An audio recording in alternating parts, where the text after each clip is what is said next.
and I just remembered to hit record. So let's try that intro again. What's up, disc golfers? Joe here with Joe's Disc Golf.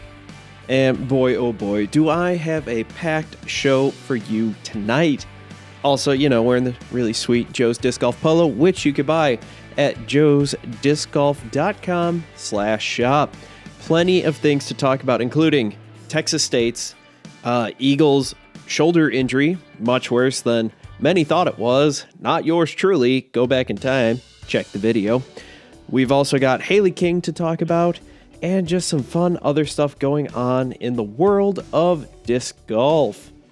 But before I get too far, and the reason I'm looking off to the side here is because I still haven't figured out a great way to get the show notes in front of me, so I'm going to be looking off to the side for that, occasionally glancing over, see if we have anybody chatting here in the live chat. If you want to join in, Thursday nights, 8:30 p.m. I don't know what else you could be doing. I mean, it's a Thursday night.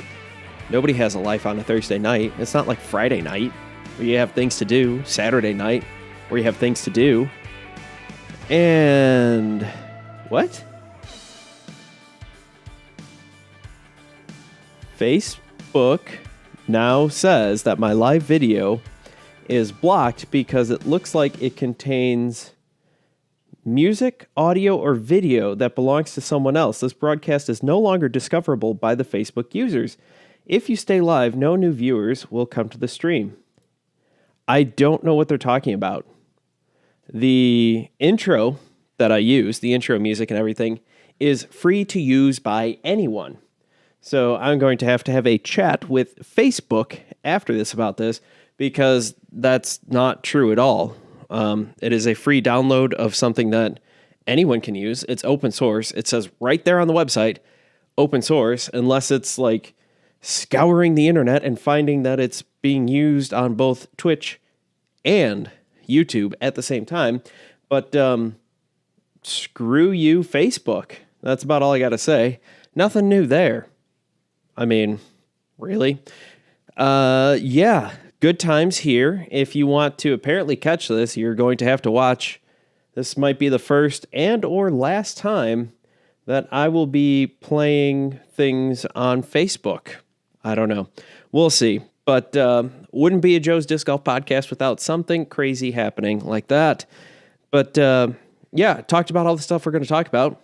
I'm going to be glancing over, see if anybody goes ahead and hits up the chat. If not, no worries. Like I said, you could show up Thursday nights, 8:30 p.m. Eastern Standard Time. That is 7:30 Central, 6:30 Mountain, and 5:30 Pacific. When you're sitting there in that LA traffic at 5:30 p.m., you'll be able to watch this show.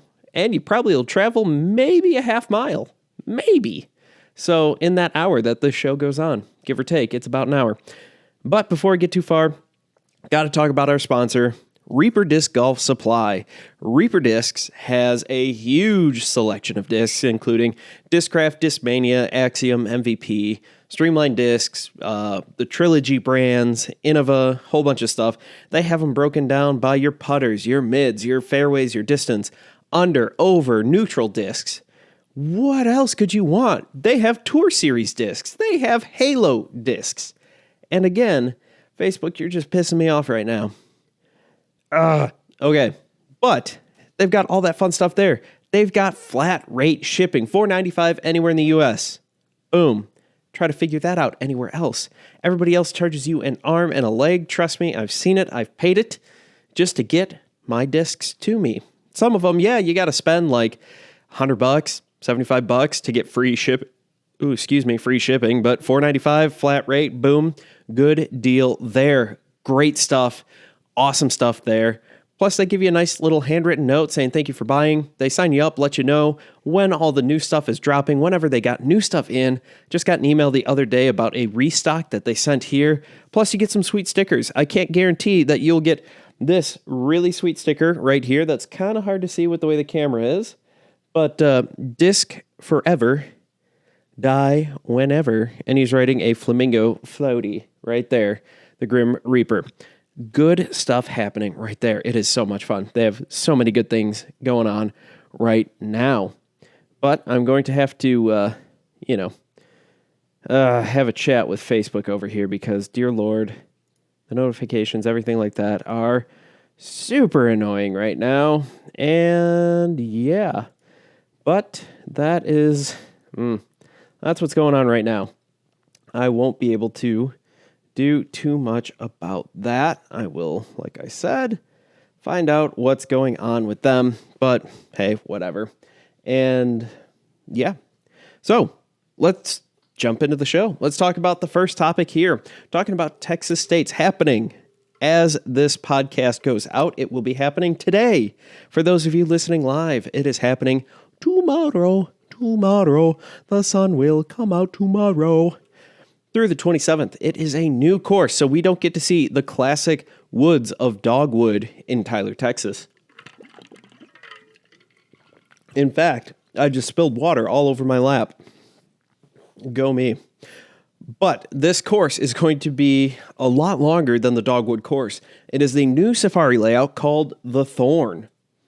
It is 9,772 feet according to UDisc, and that is about 2,000 feet longer than what dogwood was. FPO, we're sitting at about 8,986. Again, roughly 2,000 feet longer than what it was before. And so many fun things there. So dogwood was a bit shorter, a lot more technical. This does have some technical elements to it. It still uses some of those holes, but overall, not too crazy, not too rough, not too many things going on there. But we've got 3 concurrent viewers on YouTube. Welcome, ladies and gentlemen. Hope you all are enjoying the show. And still nobody on Facebook. I think it's a huge waste of time. Good job, Facebook. In 2021, well, you might have seen this stat posted by the Disc Golf Pro Tour. Ricky Wysocki has not lost. He's not done anything but win this tournament. He's always gotten first place. Now, he hasn't played in every single one. There are some gaps in there where he didn't play. But listening to his interview on the Disc Golf Network earlier today, he said that, this is a different course than dogwood was. However, he said out of the 6 or 7 times I think he's played it, it's been 4 different courses or 4 completely different layouts. So no surprise there. Ricky always seems to turn it on for this tournament, which is pretty awesome. Last year, Wysocki shot a 28 under par. He was 100%, 48 for 48 in C1X putting. He was 62% in Circle 2. That is bananas. Matthew Oram, 24 under par, shot well as always. And I can't wait to see him back. He will actually be back at this tournament. He's finally fully recovered, fully cleared from his appendicitis. And he had an appendectomy, and it was not a good time for him. Happened in Las Vegas, and then he had to go home for a while. It feel really bad for the guy, but looks like he's doing well now, and he seems to be fully recovered. Rounding out the top 3 from dogwood, last year at Texas State, it was Paul McBeth and Chris Dickerson, now teammates, at 22 under par. I think that good scores coming in here on the men's side will be at least 10 down on the round. It looks like for the first 2 days, the weather's going to be pretty favorable, pretty calm, pretty nice weather, not too hot, not too cold. Pretty much exactly why you'd want to go to Texas. But it looks like, the score should be good.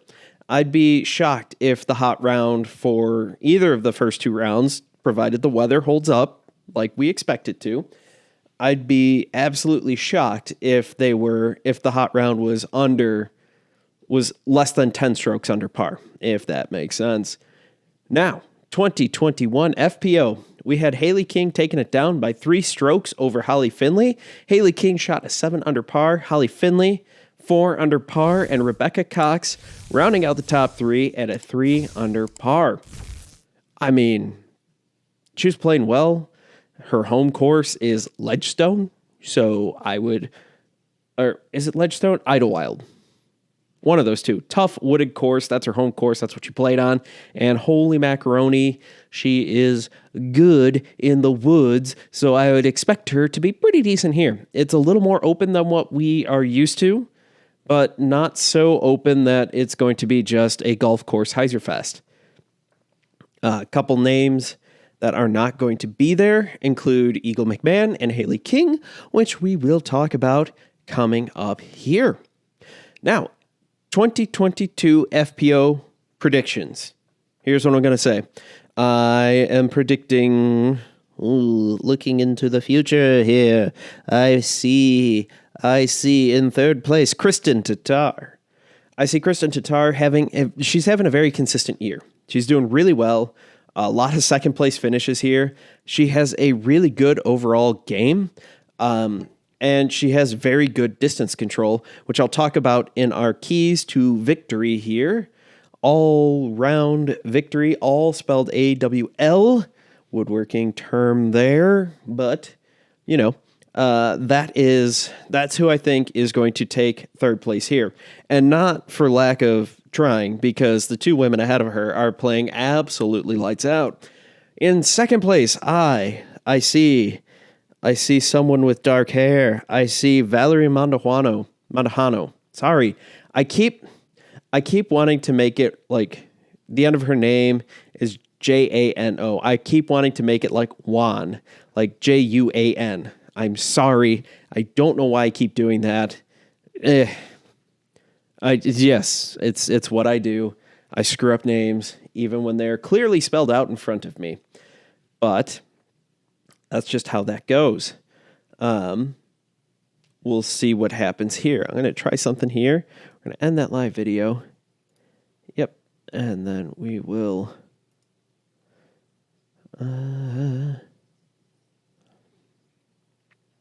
return to the home page here. Go live. This is just so dumb. Facebook, you're being such a pain in the ass here.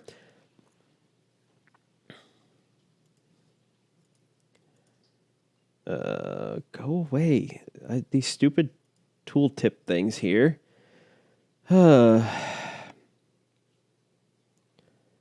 They are... Oh, this is just so freaking annoying. Nope. That's not going to work. Where can I change this here? Copy.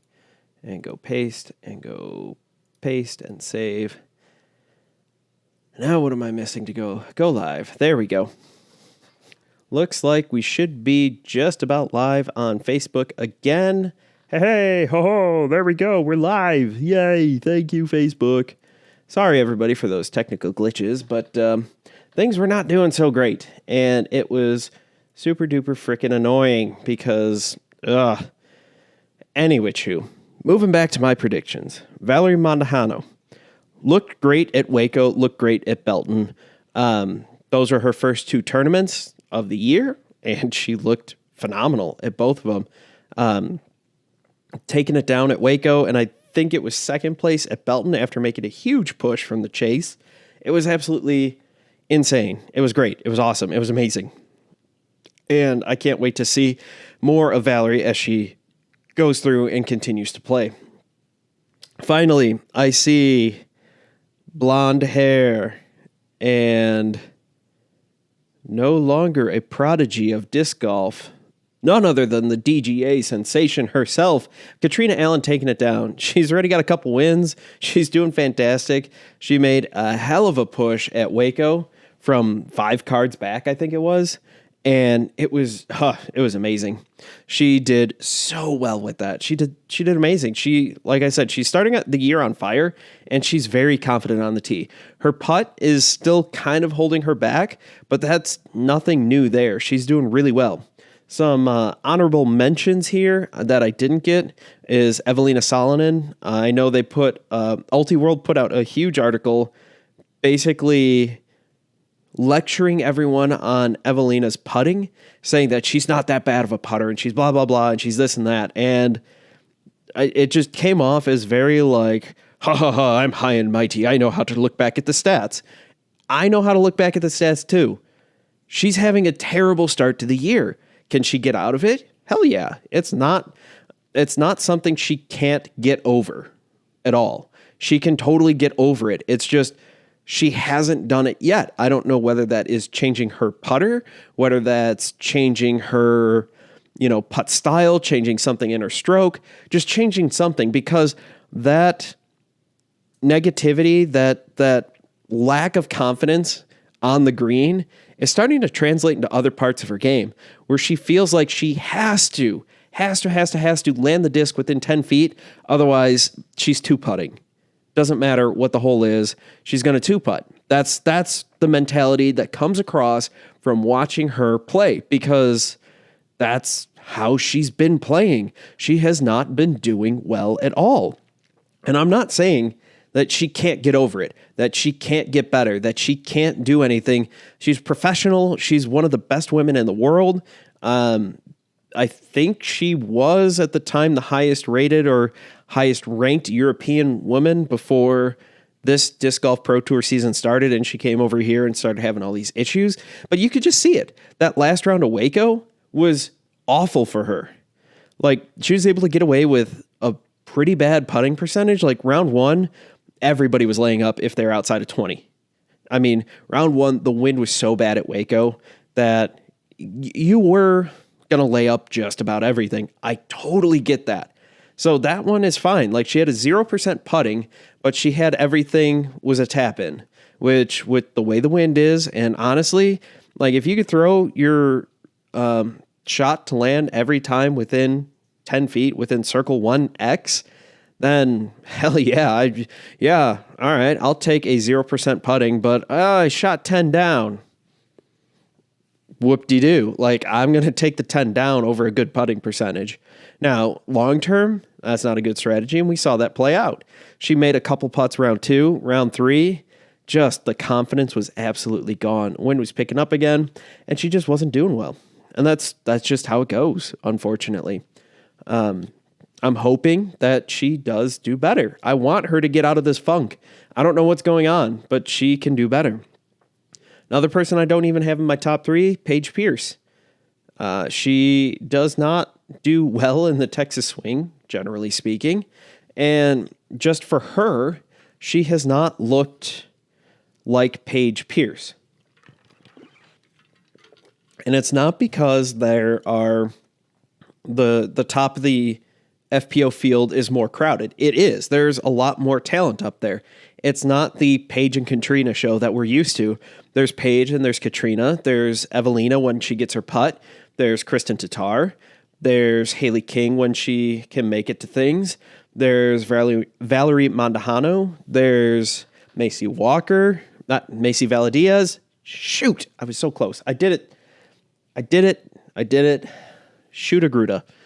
But that's, there are so many more high-level women up there that Paige has to do better for all the rounds. She can't get away with having a crap round. That's just how it goes. And I don't think she's going to do well at this course. I hope that she plays well. I'd love to see a dogfight at the top of the FPO field. That'd be great. That'd be so entertaining. When everybody's playing well, it is so much more fun to watch. But until that point happens, I don't know. I do not know, my good sir. And yes. So, I did not write down my MPO predictions. Aha, there we go. I hid them on myself. Past Joe is such a jerk. He hid them from future Joe. Well, no, I'm present Joe. Future Joe is yet to come. So, 2022 MPO predictions. I have, looking into the future, doing my Doctor Strange impression here, waving my hands in a circle. Hwa, sha, fa, ga, go, ha. I see third place Chris Dickerson. Very solid, amazing player in the woods. And what you're going to need here is, while it isn't as densely wooded as before, you're still going to have to hit some lines. You're still going to have to hit plenty of tight gaps. It's still going to be a very difficult course. And Chris Dickerson has proved that he can do it. And looks like Scott has said that he has the same top 3 FPO in a different order. Has Kristen Tatar, Katrina Allen, and then Valerie Mondahano. And I honestly debated that. I've put Kristen as winning, like for the last couple tournaments, especially my skip ace, and just with half in the bag. If you're not subscribed, go ahead and find, it's another podcast that I do with 2 other guys, 2 other fantastic gentlemen, Ben and RJ. You can find us on all the major podcast sites, half in the bag disc golf. But honestly, like all of them, like between those 3, it's really a coin flip. It's a putt here and there. It's a drive here and there. And it's really easy. And yeah, Maria Oliva, she's doing good. Holland Hanley, I feel like came out of nowhere this year and is really kicking some butt. I'm curious to see how she's going to handle more of the woods now. But Rebecca Cox did well last year. She could go off. The FPO field is getting deep and it's fun. I really enjoy watching it. Partly because with the way my work schedule is, I can really only catch the FPO in its entirety for the tournaments, and I don't really get a chance to watch the MPO just because, again, the way my job is and the time and commuting and all that fun jazz. It's a second-ish shift job, so I get to watch a lot of the FPO, and I mean, it's so much more fun. Like, nothing against watching Paige have a good round, but like having Paige, Katrina, Kristen, Valerie, and just bouncing between all the different shots, it's just amazing. I mean, Waco, Katrina Allen made the push. So from the 5th card, it's insane. For my second place in the MPO, moving back to that, I have Mr. Richard Wysocki. I think he is going to figure out his bag. He has been getting progressively better as the season has gone on. Yes, he was with Latitude before, and he's now with Dynamic, and he can throw a lot of his old stuff. But there's still something about that where he was with Innova for long enough where he's like, I'm going to reach, this is the shot. I reach for my Destroyer. I reach for the Pig. I reach for the whatever, insert whatever disc. Now he's going, the Destroyer. No, I need the Raider or Enforcer or whatever he chooses.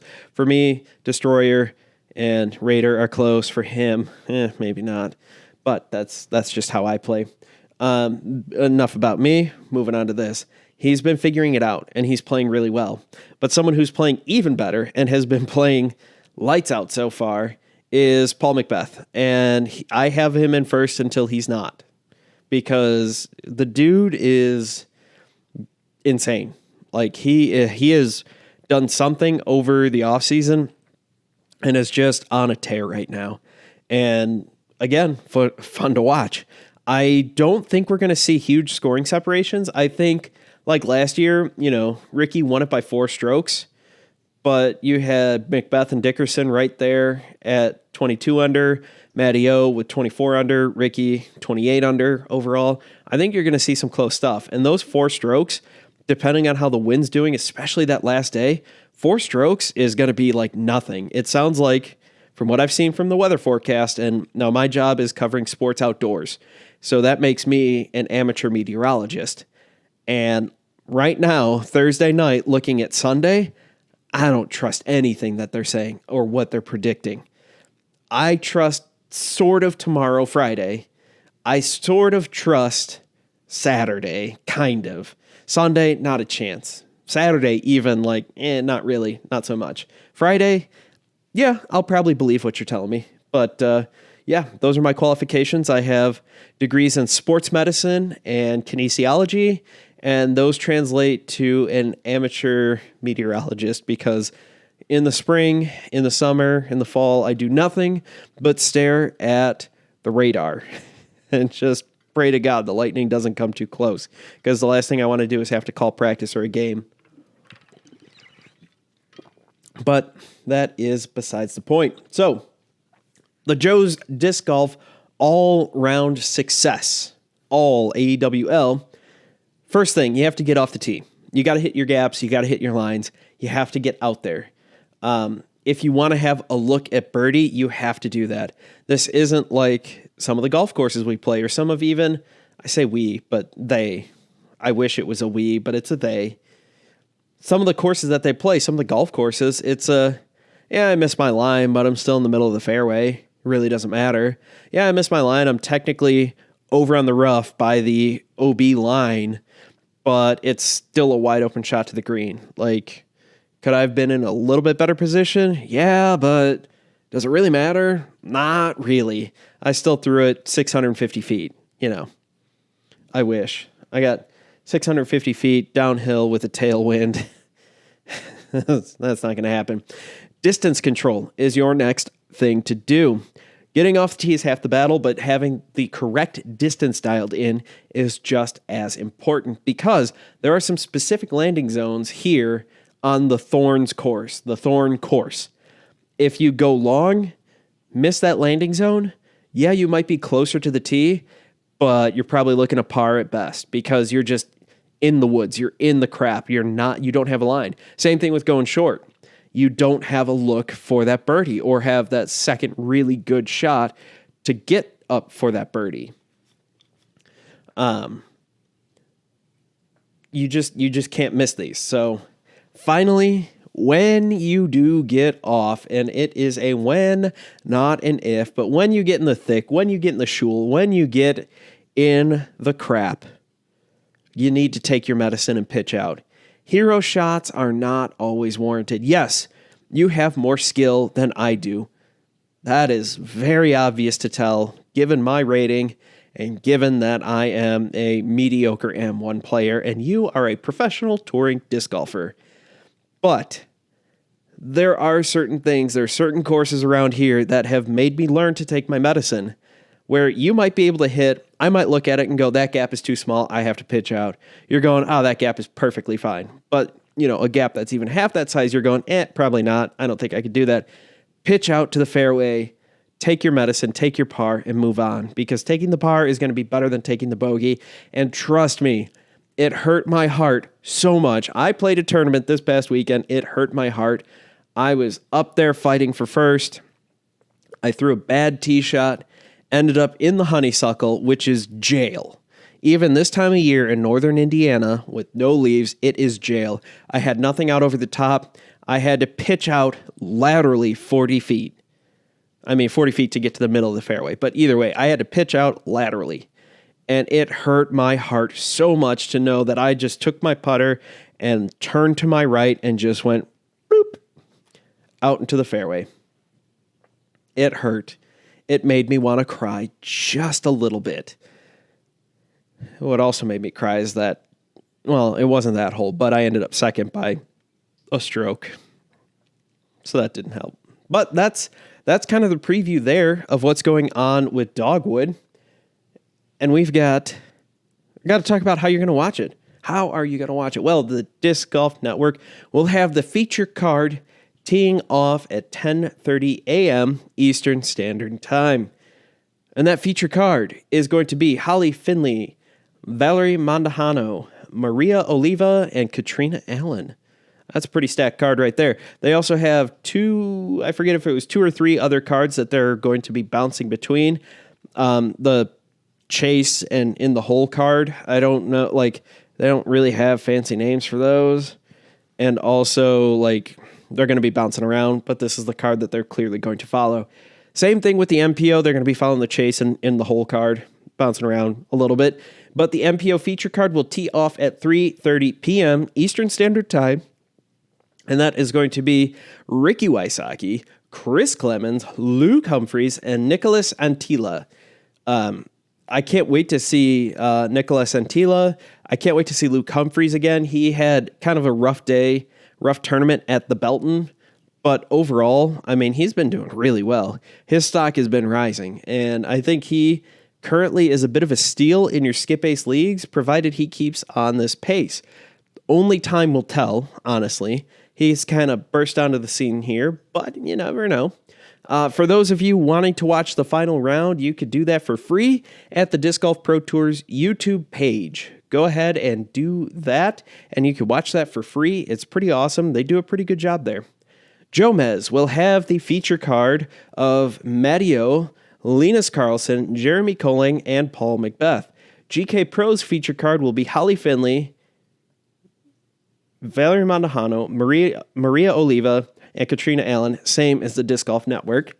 And then Gatekeeper will have Albert Tam, Connor O'Reilly, words are so hard right now, Kevin Jones, and Mason Ford. So that kind of wraps up your Texas states here. We do have some news that came in, unfortunately, recently here, that Hailey King will not be able to join up here, and she won't be able to play, and because on her drive, she got caught in some nasty storms. She was trying to get there. She pulled over it was somewhere around New Orleans, I believe she said, and she got caught in some tornadoes. She's fine, but she ended up not being able to make it to Texas States, and so she went home. The next time we'll see her is going to be Champions Cup. From her Instagram post, she wrote this: I have some unfortunate news I have to share. Yesterday, I left for Texas States, and I left early enough. I left early enough to avoid the storms. Not even 5 hours into the drive, that completely changed. I was now going to have to drive 4 to 5 hours through tornado warnings. Before it got too bad, I pulled over and looked at the radar one more time. That's when the tornado hit in New Orleans, and I headed back home. I'm extremely sad I can't be in Tyler defending my title, but I'm glad I'm home safe and watching other players play top level golf. You know, sometimes that speech to text is kind of rough. I speak from plenty of experience with that. There are times where some of my friends are like, dude, what? And then I look back and go, I don't even know. And I'm the one who said all the words. But very sad that Hailey King can't make it, but very happy that she's fine. She's healthy. She's safe. She didn't get hurt. She didn't get caught in it. Unfortunate, but, good to know that she is still doing just fine. Moving on, we've got Eagle McMahon and what he posted in a video recently on YouTube. It was his Bean Boozled. At the time of recording, it was only out for a couple days. And I first heard this through, I believe it was Ultiworld with their podcast, The Upshot. Then they talked about it on Grip Locked. They also talked about it on Debate Night. And I just wanted to chime in from a sports medicine professional's perspective on this whole situation. And just the information that is known publicly. From what Eagle McMahon has said, he is going to have an MRI soon. In the video, he said next week. I don't know if that's already scheduled. If it's not, I hate to tell you, buddy, but it takes a little time to get in to do that. Couple questions I have. Why did it take so long that you're now getting an MRI? You got hurt in the middle of October. It is now the middle of March. And so that's November, December, January, February, March. 5 months. If I treated someone like that and they didn't get better in 5 months, I'm going to have a lot of people angry with me, including the patients, the coaches, the administration, doctors that I work with. There are going to be a lot of pissed off people. So the question comes, did he get bad advice or did he choose not to listen to the advice? That's kind of a big question. In his Instagram post, he said that he was going to be doing rehab with Disc Golf Strong and then getting to see a physician if it didn't get better. Did he even see a doctor? That's my question. Did he get evaluated by someone who is a specialist in orthopedics, whether that is an orthopedic surgeon, a sports medicine physician, an athletic trainer, a physical therapist, someone along those lines who knows how to do an orthopedic test. I can put my hands on you, on your shoulder, move it in certain directions, and tell you with a pretty solid amount of certainty, yes, your labrum is torn. No, it's not. Or, along those lines. Pretty much, I can do they're called special tests. I can do some special tests on your shoulder, do them, and then go, yeah, we need to get you into a doctor. We need to get you into an MRI. We need to see what's going on with that shoulder or knee or ankle or whatever. Insert injury here. But I can evaluate the whole body and just tell you, no, you're fine. Walk it off, rub some dirt on it. Hey, we're going to do a couple weeks of rehab. You'll be fine. Hey, we need to get you into the doc. That kind of stuff. Based on his Instagram, I want to know, this has the appearance of mismanagement, given what he said, that he was going to be working with Disc Golf Strong to rehab, which is fine. To my understanding, they're more of personal trainers, not physical therapists. Could be wrong. I haven't looked into the company for a little while. I do have a video coming out. I'm not quite done researching everything yet, so just bear with me here. It has the appearance of mismanagement, much like a teammate of his with an elbow injury, Simon Lizotte, which there's a couple videos on there, couple hot takes. I get pretty heated. I don't know if you can tell. I am trying to be very, very restrained here. I'm trying to give benefits of the doubt where possible, but, once is an accident, twice is a coincidence, 3 is a pattern. We're at a coincidence right now. Maybe it is just that. You got, 20-something-year-old guys thinking they're Superman. I was no exception. I am still not an exception, and I'm in my 30s. But at a certain point, you have to have someone be the adult in the room. Whether that is someone with Discmania, whether that is someone with the Pro Tour, whether that is someone in his life, someone has to be the adult in the room and go, stop. You need to stop. We need to take care of this. Maybe you thought, here's the other thing that baffles me.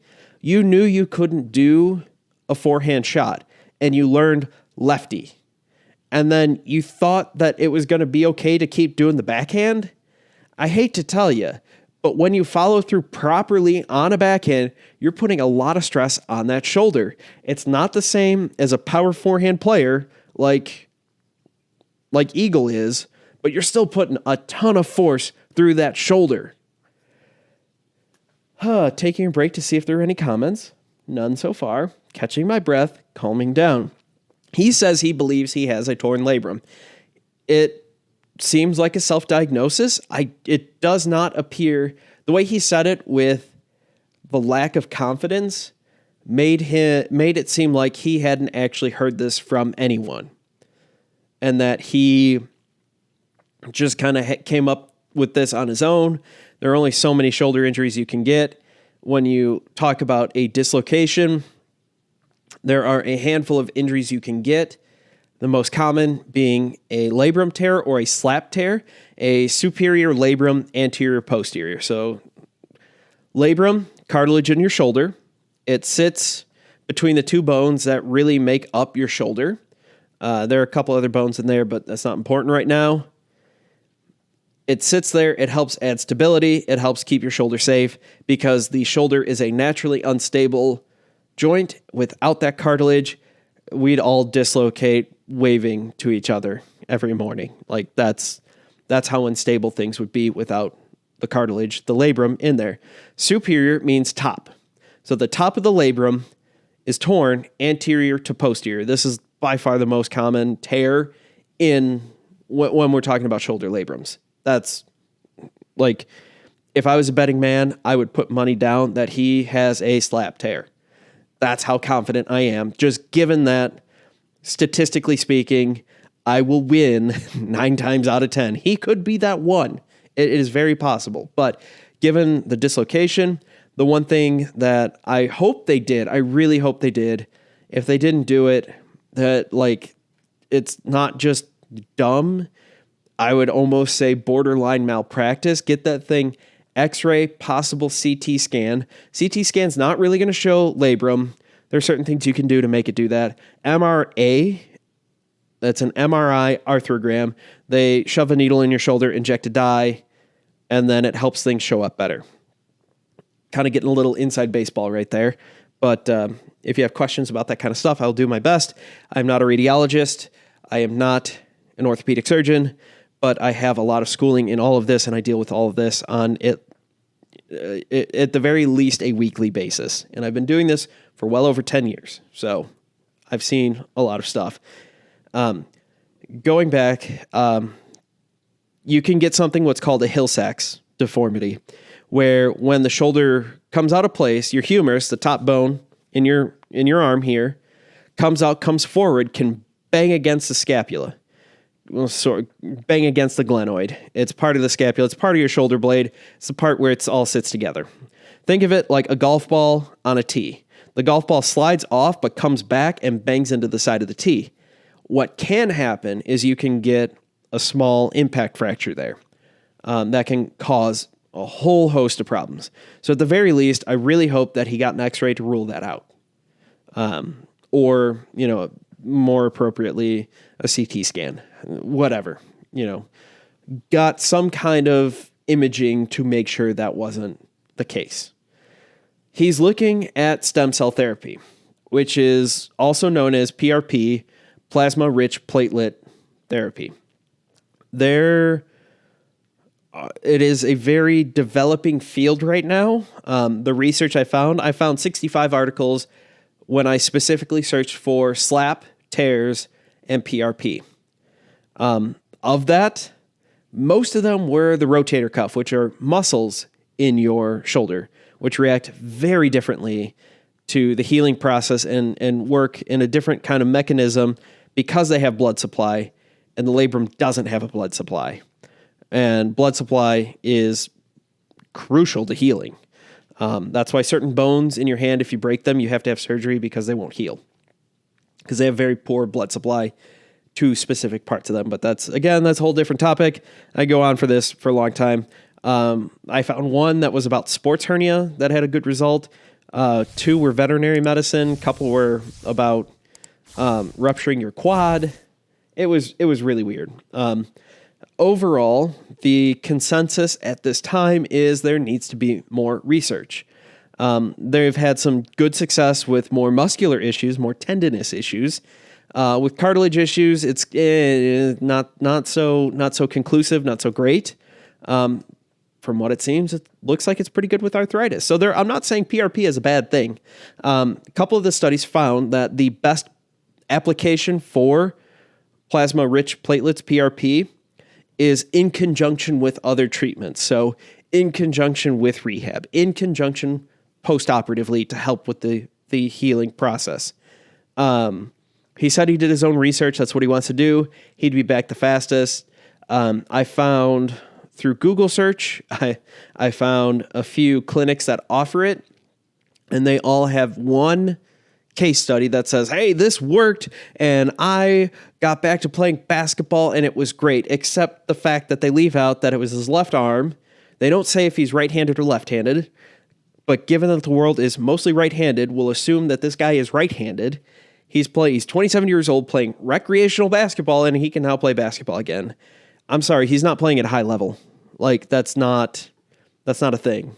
Like, it's rec basketball. It is what it is. So not a lot of great stuff there. I found one other case study that the guy, it was a similar situation. He did all right with it. But again, it sounded like it was his non-dominant arm. And if Eagle had somehow done this to his left hand, whoop-de-doo, who cares? I mean, it does do certain things with the throwing, with timing and all that stuff, and I get it. But generally speaking, the left arm is along for the ride if you're a right-handed player. But, yeah, that's kind of what I have there. He says he's going to play Champions Cup. and whether or not it's torn. I believe it is torn, given what he said, given his performance, given his mannerisms at Vegas. That's a really bad idea. You are better off taking the time off, getting better, whether that's through PRP. Maybe the doctor you're going to has had good success and they're currently working on a study and you're finding good information out there. Maybe that's true. I don't have access to all of the research that's out there. There's tons and tons and tons and tons of research that goes on all the time. I was only able to look at the National Institutes of Health and PubMed Central. That's what they run. It's government-based or government-funded stuff. So if they didn't get it submitted there, then that's fine. Like the journal for my profession, the Journal of Athletic Training, wasn't there. The American Academy of Sports Medicine, their journal was not there. The British Journal of Sports Medicine wasn't there. So that's fine. It is what it is. So I just think that with this injury, playing Champions Cup is going to be a really terrible idea. And I have a couple predictions. If he plays Champions Cup, he's not going to be in the top 10. That's prediction number one. Prediction number two, if he continues to try to play this season, he's not going to finish in the top 10. That's my prediction. If he doesn't get the shoulder fixed. Now, if he goes through with PRP, does the rehab and everything is all hunky-dory, he's back to old form, that's great. I'm happy for him. But if he doesn't get his shoulder fixed, I don't think that's going to happen. And along with that, I feel decently confident he's not going to finish out the year. And that's where I'm at right now. I don't think he's going to finish out the year. I hope I'm wrong. I really do. I want to be wrong. I hate the part of my job I hate the most is telling a kid, your season's over, you tore your ACL. Your season's done, you broke your collarbone. Your season's over because of this. You have to miss 5 weeks because of this. I hate that part of my job. I love getting people back and get them in and playing. I hate that part of the job. And I hate these predictions, but given my job experience, what I've seen, what I've experienced, what information is out there. Now, this isn't the best available information. I have not put hands on Eagle's shoulder. So I don't know. And I'm going off of what he's told me and what I've seen. I pray that I'm wrong. I really do. I'd love nothing more than to be wrong. But, just half joking, Kyle Klein, better watch out. We've already had Simon and Eagle go down. Watch out, Kyle. There's something about being on that top-level Discmania team that don't do so good. And I don't know why. But, that's about all I've got there. That's about it. Thank you all for watching. As always, ending it on a sour note here. As always, I've been Joe. You've been awesome. If you get kicked back into the fairway, don't forget to thank Treesus. And if you get kicked deeper into the woods, like a lot of people will this weekend, then you have to reflect and repent because you have transgressed against Treesus and you need to reflect and repent. Ask for forgiveness. And, maybe Treesus will help you out next time. But thank you all for watching. I've been Joe, you've been awesome, and I can't wait to see you all in the next video.